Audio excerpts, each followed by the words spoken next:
আজকে দেশ যখন ভাগ হয়েছে ধর্মের নিরিখে, আজকে ধর্মের নিরিখে দেশ ভাগ করেছিল জওয়াহরলাল নেহরু আর কংগ্রেস, তাহলে তারপরে কি করে ওয়াকফ বোর্ড থাকতে পারে? কি করে?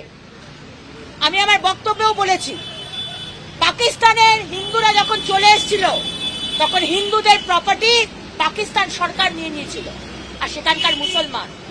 আর ভারতবর্ষের মুসলমানরা যখন পাকিস্তান গিয়েছিল তখন তাকে ওয়াকফ বোর্ড দিয়ে দেওয়া হলো তার প্রপার্টি। আর প্রতি বছর ওয়াকফ বোর্ডকে শুধু পাওয়ারফুল করা হচ্ছে, শুধু পাওয়ার নাও, শুধু ক্ষমতা, তুমি যেটা বলবে সেটাই তোমার প্রপার্টি হয়ে যাবে। কেন? আমাদের ভারতবর্ষে তো হিন্দুদের কোনো এরকম বোর্ড নেই, শিখদের তো কোনো বোর্ড নেই, জৈনদের তো কোনো বোর্ড নেই, বুদ্ধিস্টদের তো বোর্ড নেই। তাহলে কেন একটা ধর্মের শুধু বোর্ড হবে? সবার জন্য এক নিয়ম থাকবে। তাই আমরা আজকে তীব্র প্রতিবাদ করেছি। কৃষ্ণগঞ্জ থানার বিজয়পুর এবং চাঁদপুরের মতো কিছু জায়গায় কাঁটাতার না থাকায় সেখানে এলাকার বাসিন্দারা আতঙ্কে রয়েছে। সেখানে একদিকে যেমন চোরাচারের কারণে রমরম করার সম্ভাবনা, অনুপ্রবেশও বাড়ার সম্ভাবনা রয়েছে। হচ্ছেই তো আজকে কয়েকশো কিলোমিটার কাঁটাতারের বেড়া নেই। কেন? আপনি জবাব দিন, মুখ্যমন্ত্রী, বিধানসভায় জবাব দিন। আজকে যেখানে অনুপ্রবেশকারীরা কন্টিনিউয়াসলি ঢুকছে, রোহিঙ্গারা কন্টিনিউয়াসলি ঢুকছে, সারা ভারতবর্ষে জঙ্গি অ্যাক্টিভিটি হচ্ছে, জঙ্গিরা বলছে আমরা তো পশ্চিমবঙ্গ থেকে এসেছি। কেন? কেন শুনতে হবে এই কথাগুলো? কেন অনুপ্রবেশকারী ঢুকবে? কেন? আমাদের পশ্চিমবঙ্গ যারা রয়েছে হিন্দু, মুসলমান, শিখ, বৌদ্ধ, সবার জন্য, কিন্তু বাইরের লোকের জন্য নয়। বাইরের একটা লোককে এখানে ঢুকতে দেওয়া হবে না। 6 তারিখে বিধানসভা বন্ধ থাকছে, আপনারা কারণও জানতে চেয়েছিলেন। আবার তুষ্টিকরণের রাজনীতি, এটা মুখ্যমন্ত্রীর তুষ্টিকরণের রাজনীতি। 6 ডিসেম্বর কি হয়েছিল আমরা সবাই জানি, সেই কারণে ছুটি দিয়েছেন। কেন ছুটি দিয়েছেন? আর কেন ছুটি দিয়েছেন তার উত্তর দিলেন না কেন? সম্মানীয় অধ্যক্ষ মহোদয়, কেন উত্তর দিতে পারলেন না? খেলা হবে, হ্যাঁ, খেলা হবে দিবস 1946 সালের 16ই August, the great Calcutta killing. 16ই আগস্ট আপনি করলেন খেলা হবে দিবস। আর কত নিচে নামবেন মুখ্যমন্ত্রী? আর কত তুষ্টিকরণ করবেন? আমরা এগুলো সহ্য করব না। পশ্চিমবঙ্গের হিন্দু এক হও, এখনো সময় আছে। পশ্চিমবঙ্গের হিন্দু এক হও। বলছি, আপনারা 6 তারিখে রাম মন্দির যেতেন বিরোধী দলনেতার সঙ্গে, সেইটা বাতিল করলেন বাংলাদেশ কাণ্ডকে সামনে রেখে। কিন্তু এখানে সংহতি দিবস পালনের জন্য তৃণমূল কংগ্রেসের যে প্রোগ্রাম, তার জন্য বিধানসভা বন্ধ করছে। বাংলাদেশের তৃণমূল কংগ্রেস কিন্তু রাস্তা রেখে গেল না একবারও। তুষ্টিকরণের রাজনীতি।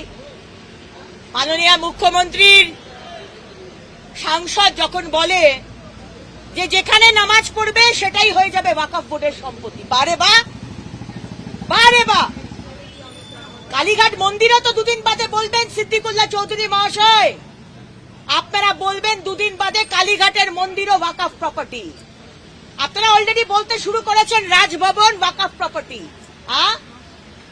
মানে সারা দক্ষিণ কলকাতা, সারা পশ্চিমবঙ্গ আমাদের জমি, হিন্দুদের জমি, ওয়াকফ বোর্ড চাইলে নিয়ে নেবে। আমাদের মানে ওবিসিতে আমাদের হিন্দুদেরকে বঞ্চিত করেছেন, বিএসএফ কে জমি দিচ্ছেন না, বর্ডার খোলা, রোজ টেররিস্টরা ঢুকছে, আধার কার্ড ভোটার কার্ড বানিয়ে দিচ্ছেন, আমাদের কোনো সুরক্ষা নেই।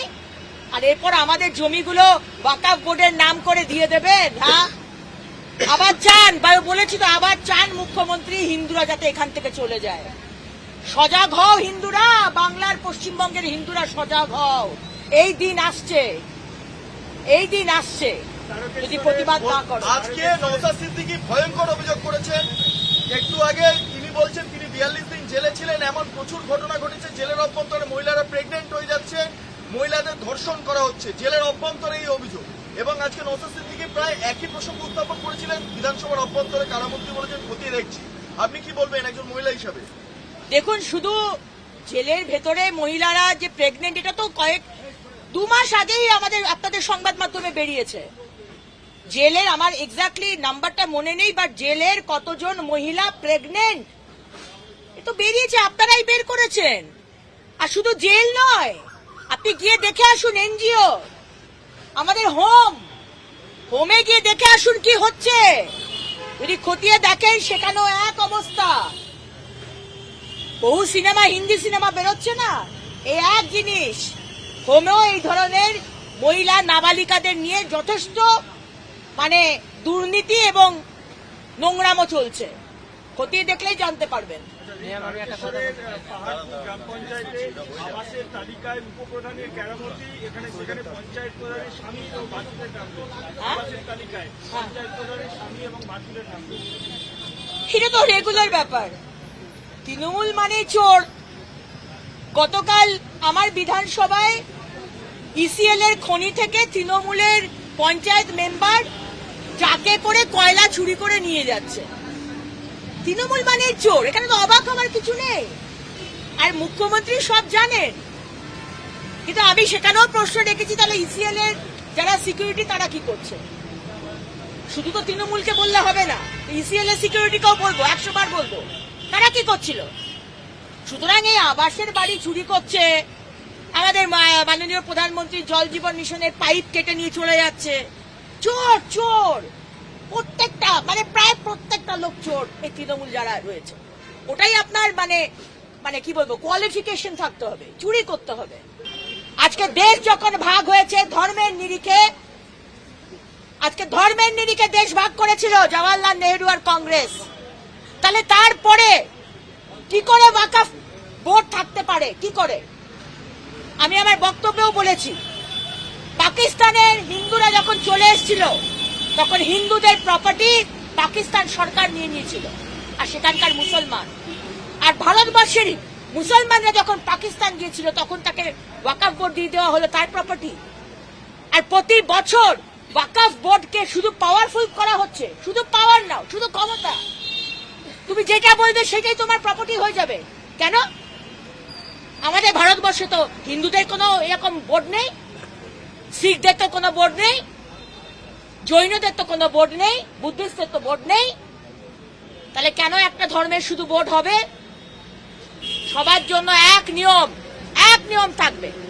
তাই আমরা আজকে তীব্র প্রতিবাদ করেছি। কৃষ্ণগঞ্জ থানার বিজয়পুর এবং চাঁদপুরের মতো কিছু জায়গায় কাটাতার না থাকায় সেখানে এলাকার বাসিন্দারা আতঙ্কে রয়েছে। সেখানে একদিকে যেমন চোরাচালানের যে রমরমা করার সম্ভাবনা, অনুপ্রবেশও বাড়ার সম্ভাবনা রয়েছে। হচ্ছেই তো আজকে কয়েকশো কিলোমিটার কাঁটাতারের বেড়া নেই। কেন? আপনি জবাব দিন, মুখ্যমন্ত্রী বিধানসভায় জবাব দিন।